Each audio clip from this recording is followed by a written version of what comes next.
కృష్ణా డెల్టాలో ప్రకాశం బ్యారేజీ కింద రబీకి సాగు నీరు, వరి సాగుకు నీరు ఇవ్వలేము అని జిల్లా కలెక్టర్లు ప్రకటించారు. గడిచిన 9 సంవత్సరాల్లో ఇలాంటి పరిస్థితి ఎప్పుడూ లేదు. ఈ సంవత్సరం 820 టీఎంసీలు కృష్ణానది నుంచి సముద్రంలో వృధాగా జలాలు పోయినాయి.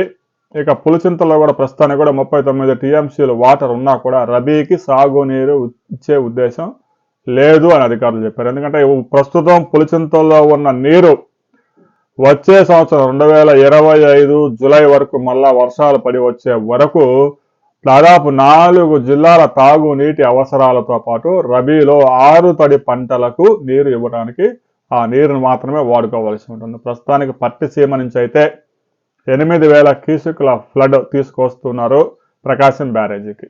ఇక రాబోయే 15 రోజుల్లో గోదావరి నుంచి కూడా పట్టసీమ నీరు వచ్చే అవకాశం లేదు. ప్రస్తుతం కృష్ణా డెల్టాలో ఉన్న 11 లక్షల ఎకరాల్లో దాదాపుగా ఒక 7 లక్షల ఎకరాలు దాదాపు హార్వెస్టింగ్ దశలో ఉంది. కొన్ని ప్రాంతాల్లో ఆలస్యంగా నాట్లు వేసిన చివరి భూములు, అవనిగడ్డ లాంటి ప్రాంతాల్లో జనవరి 15 వరకు హార్వెస్టింగ్ వస్తుంది. అప్పటి వరకు దాదాపుగా నీరు సరఫరా చేయాల్సి ఉంటుంది. ఇక ఏప్రిల్ వరకు కూడా 6 తడి పంటలు అంటే మినువులు కానీ, మొక్కజొన్న కానీ, కూరగాయలు వేసుకునే వారికి 6 తడి పంటలకు నీరు సరఫరా చేయడానికి ప్రభుత్వం సిద్ధంగా ఉంది.